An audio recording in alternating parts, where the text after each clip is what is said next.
democracy can die in darkness, in dark rooms with no transparency and accountability. We're shining light on this darkness here. We're going to take our state back. We're not standing aside in this hour. Well, that is the state senator in Pennsylvania who led that recent hearing on 2020 election fraud. Well, this morning he had his Twitter account suspended. Go figure. Immediately, President Trump fires a shot at Twitter, tweeting this quest to, quote, silence the truth only happens in communist countries. Twitter then reinstated the account, claiming it was all a big mistake. This happens on a day Senator and Army Colonel Mastriano declared the legislature in Pennsylvania will try to back its responsibility in selecting its electors, as the U.S. Constitution clearly spells out. And as Jenna Ellis just broke news on, it looks like that is going to happen. This is the state legislature's ability to do so. State legislatures are responsible for deciding how presidential electors are picked in their respective states. Because Republicans control the House and Senate in Pennsylvania, Senator Mastriano believes it can be done through a joint resolution to suspend state law that would not need a governor's signature. If he is successful, Biden would lose 20 Pennsylvania electors and President Trump would be awarded them. So what are the chances of this? We now know breaking news that the House and Senate are going to take this up. Please welcome to the program the courageous retired Army Colonel and now state senator from Pennsylvania, the man leading the charge on behalf of the president and the people of his state. Please welcome Doug Mastriano to the program. Senator, thank you for coming on. Thanks for having me on, Grant. Crazy day. I'm glad Jenna broke that news, so I'm excited we finally got the Senate resolution pushed out just moments ago. And it's co-sponsored with some, heavy hitters in the Senate. Michelle Brooks, Marius Scavello, Dave Arnold, and also Judy Ward co-sponsored it. So we have momentum. The Constitution is on our side. For too long, the General Assembly, we act like we're not co-equals in this government, but we are. And it's time we exercise that ability, especially in light of the findings that we had in the hearings 2 days ago. All right, so Senator, so you're saying the Pennsylvania Senate pushed through this resolution.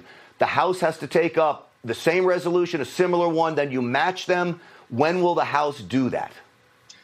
So both the House and Senate introduced the legislation today, and there'll be a day or two where we're asking for the rest of the Republicans to sign on board. And then once enough get on, hopefully we could roll with that Monday. So obviously, you rightly said it's time to contact your representatives and senators to get on board if they're not.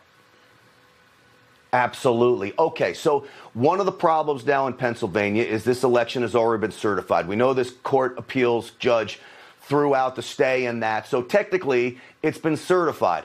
I guess the battle here will be taking back the certification, even though it's already been done. How do you square that here, Senator?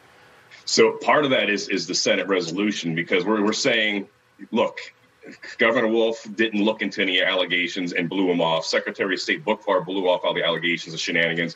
Our Attorney General, declared a winner before one vote was counted. And so the whole process has been corrupted. Nobody cares to see if there was shenanigans, cheating, fraud, disenfranchisement.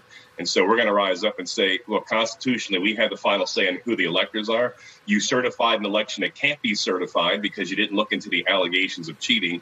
So, that was a turning point in Gettysburg Wednesday when, of course, for the first time to the world, the case was made from eyewitnesses, and it's so compelling, and that anyone would stand aside, irregardless of party, and just get on board with party politics because they think their guy won is unacceptable. So we're going to reassert our authority here and try to do the right thing here and correct this entire disaster that's happened over this election cycle. Senator, can you help me with this stat that I heard, or these numbers? The state of Pennsylvania mails out 1.8 million ballots, mail-in votes. They count 2.5 million received. I don't even understand how that's even possible in this day and age. Yeah, so, we could put a man on the Mars, on the moon 50 years ago, but we can't conduct a free, fair, and decent election in Pennsylvania. And that number says it all. And I believe that's just scratching the tip of the iceberg here. And so it's obviously, even Stevie Wonder can see we have a problem here in Pennsylvania. And for the governor to look away and want to certify an election that has too many questions and clearly a lot of things went wrong, that number there says it all. And Senator, I want to make sure we play this point. By my count, you've got over 700,000 ballots that the state said they did not mail out that was returned with a vote. 700,000. We cannot brush over alone. How is the entire election not thrown out with just that number alone in Pennsylvania? Thank you. And we have a precedent. 1994, there was a state Senate race, Marks versus Stinson, and it was a safe Democrat seat, but they couldn't help themselves. And there was so much cheating that a federal district judge threw out the results, threw out the Democrat that won that election, and put the Republican who lost because it was compromised. So if the Trump administration can make the case that it's that bad, if not worse, in areas of the state, you're going to see things flip. Yeah. Well, Senator, I'll tell you what. Thank you for this fight. I mean, this is what happens when you get an Army colonel in the state Senate. And so we get things done. And I appreciate you, Senator Doug Mastriano. Thank you. Keep up the fight. Keep us posted as well. Thank you. God bless. We got to win this fight. Everything's at stake. And truth and facts are on our side. God bless you, sir. Thank you.